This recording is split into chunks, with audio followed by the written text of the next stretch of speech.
नमस्कार दोस्तों। विकलांग विधवा बहू शादी। कौशल्या और रघुवीर की एक बेटी थी सविता। सविता को बचपन में ही पोलियो मार गया था। इससे वह एक पैर से अपाहिज। सविता अपाहिज जरूर थी, लेकिन सभी कामों में कुशल और स्कूल में भी सबसे आगे। अध्यापकों की वे प्रिय भी थी। एक दिन कौशल्या बोली, कौशल्या सुनो जी, सविता जी 11वीं पास हो गई। हमारी बेटी दिव्यांग है, उसके लिए भी एक लड़का ढूंढना पड़ेगा। लगता है उसकी शादी में बड़ी मुश्किलें आएंगी, इसलिए अभी से लड़का ढूंढना शुरू कर दो। रघुवीर, हाँ कौशल्या सही कह रही हो। सविता कितनी सुंदर और सर्वगुण है, लेकिन पैर की वजह से मेरी बेटी की जिंदगी खराब हो गई। सविता ने अपने माँ बाबू की यह बात सुनकर के पास आकर बोली, बाबूजी, क्या मैं आप सब पर बोझ? मेरा पैर खराब है, इसका मतलब यह तो नहीं कि मैं किसी पर आश्रित रहूं। फिर कैसे क्यों मेरी जिंदगी खराब है? कौशल्या मन छोटा कर बोल, बेटी किसने कहा तू हम पर बोझ? तू तो मेरी आंखों का तारा है। सविता, माँ मैं पढ़ाई के साथ साथ कुछ करना चाहती जिससे खुद पर निर्भर रह सकूं। इधर सविता की पढ़ाई पूरी हो गई, उधर रघुवीर सविता के लिए लड़का ढूंढना शुरू कर दिया। सविता के लिए परेश का रिश्ता आया। परेश एक फैक्ट्री में काम करता था। परेश अपनी रमा और अपने पिताजी मुकेश के साथ सविता को देखने उसके घर आया। अरे बेटा, लड़की का तो पैर खराब। परेश, पिताजी अगर मैं दिव्यांग लड़की से शादी करूंगा तो मुझे किसी का जीवन संभालने का सौभाग्य मिले। बेटा तेरी जिंदगी है, तेरा फैसला तू संभाल।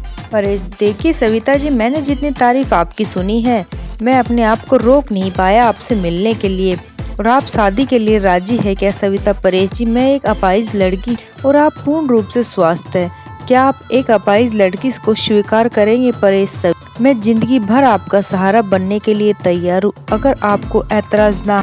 सविता, अगर आप तैयार है तो इससे खुशनसीबा मुझे क्या चाहिए। सविता और परेश की बहुत धूमधाम से शादी हुई। चारों तरफ बड़ी भाग्यशाली थी सविता, जो दिव्यांग होते हुए भी इतना कुछ अच्छा पति मिला। रमा, बहू आज तुम्हारा पहला दिन है, इतनी जल्दी कैसे उठ गई? आराम से उठ।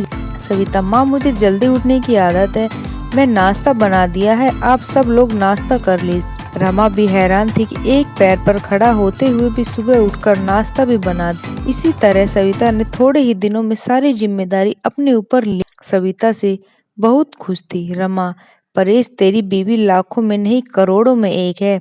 मैं तो डरती थी कि कहीं ऐसा ना हो कि एक दिव्यांग लड़के से शादी कर मेरे बेटे की जिंदगी खराब ना हो जाए। परेश, माँ मेरा फैसला कभी गलत नहीं हो सकता। आपने एक बात कह रहा हूँ कि अगर मुझे कुछ हो जाए तो सविता को अपनी बेटी की तरह। रमा, चल पगले, ऐसे थोड़े ना बोल। अगले ही दिन खुशियों जैसी किसी नजर लग परेश की फैक्ट्री में जहरीली गैस लीक हो गई। कई लोगों की मौत हो गई, जिसमें परेश भी शामिल थे। जब यह खबर परेश के घर पहुंची तब घर में हाहाकार मच गई, लेकिन सविता तो जैसे पत्थर ही हो गई। वह खामोश थी, उनकी आंखों में आंसू नहीं थे। वह परेश को यूं ही फटी आंखों से देखती रही। कुछ औरत ने उसे हिलाते हुए कहा, बहू रो ले, देख परेश को मर गया है, अगर रोएगी नहीं तो पागल हो जाएगी, तू विधवा हो गई है। विधवा? इस तरह की बात सोचते हुए सविता फूट फूट कर रोने लगी। सविता बोली, उठो परेश, आंखें खोलो, मैं अकेले किसके सहारे जीऊंगी? तभी तो मैंने तुम्हारे साथ कुछ दिन गुजारे हैं, फिर अकेला छोड़कर क्यों चले गए? परेश का अंतिम संस्कार हो गया और सविता के अरमानों का भी। रमा, अरे ये क्या बहू, सफेद साड़ी क्यों पहनी हो तुमने? सविता, माँ सबने मुझे कहा कि मेरे जीवन में सिर्फ रंग निकल चुके हैं, अब मैं सफेद ही पहनूंगी। रमा, नहीं बेटा, तू हमारे दुखों पर और मत बढ़ा, आज तो तुम कभी भी सफेद कपड़ा नहीं पहनोगी। हफ्ते यूं ही निकल गए, शोक में गुजर गए। कौशल्या और रघुवीर सविता को लेने के लिए आए। कौशल्या, मेरी बेटी का जीवन तबाह हो गया, पूरी जिंदगी अकेले कैसे काटेगी, इसलिए हम इसे अपने साथ ले जा रहे हैं। रमा, देखिए समदन जी, नहीं, यही सविता नहीं जाएगी, आप उसकी शादी कर मुक्त हो जाएगी, लेकिन अब हमारे कर्तव्य है, हमारी बहू हमारी बेटी बनकर हमारे पास। ये कहते हुए रमा ने सविता को गले से लगा लिया।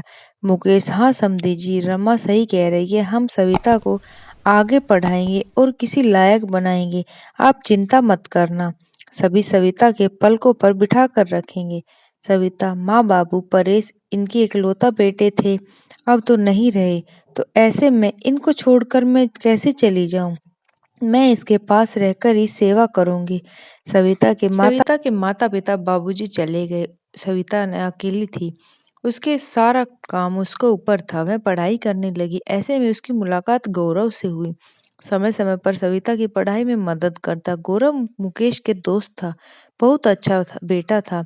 उसका काम में सिलसिले में इसके पिता के आसपास आना जाना लगा रहता था। इंजीनियर था और बड़ा ही सलीन स्वभाव का लड़का था। चारों तरफ औरतें बातें करने लगी। अरे सफेद साड़ी नहीं पति का जाने का जरा भी दुख नहीं है इसको तो। दूसरी बोली, बंद सवर कॉलेज जाती है बेचारी रमा और मुकेश का बुढ़ापा ही खराब कर दिया। तीसरी ने कहा, पहले इस लड़के का घर में आना जाना ठीक था, लेकिन अब परहेज नहीं है तो इसका जवान बहू के आने जाना भी ठीक नहीं है। सविता को इन बातों का कोई फर्क नहीं पड़ता क्योंकि उनके सास ससुर उसके साथ है। रमा जब इतनी अच्छी बहू के लिए लोगों के ताने सुननी तो तड़प तड़प उठती थी। रोने लगती थी कि सविता ने अपनी पहली बीएड कर ली है और विकलांग कोटे से एक शिक्षिका के रूप में हो जाए। रमा सुनो, परेश के पापा, हमारी सविता अब एक टीचर बन गई है। लोग न जाने कैसे कैसे ताने देते हैं। हम अब उनकी शादी कर देनी चाहिए। मुकेश, सही कह रही हो रमा, विधवा है, अनाथ नहीं जो लोगों की उल्टी सीधी बात सुनेगी। हम अपनी बहू की शादी धूमधाम से करेंगे। मुकेश ने जब अपनी बहू के रिश्ते की बात कही तो, अरे तू पागल हो गया क्या? विधवा बहू की शादी नहीं हो सकती। मुकेश, हाँ, मैं उसकी शादी कराना चाहता हूँ। उसकी जिंदगी में विधवा शब्द हमेशा के लिए मिटाना चाहता हूँ। तभी गौरव ने आकर कहा, गौरव, अगर आप सविता के काबिल मुझे समझ पाए तो मुझे शादी करने के लिए तैयार हूँ। मुकेश, गौरव तुम? गौरव, हाँ मैं। मुकेश, मुझे यकीन नहीं हो रहा कि मेरी बेटी तुम्हारे लायक होनहार बेटे को पसंद है। मुझे तुम पर गर्व है। मैं ये शादी करने के लिए तैयार हूँ। तभी मुकेश गौरव के घर जाकर सविता के रिश्ते की बात करता है। मैं चाहता हूँ कि तुम्हारी जिंदगी की अंधेरे सपने से दूर हो जाए। सविता, पिताजी, परेश की जगह शायद ही मैं किसी को ना दे पाऊँ, लेकिन आपने जो मेरे लिए किया है वो कोई नहीं कर सकता।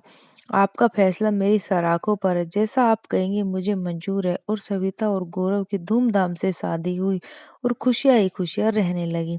तो दोस्तों, अगर वीडियो अच्छी लगे तो please like share and subscribe जरूर करें। Thank you.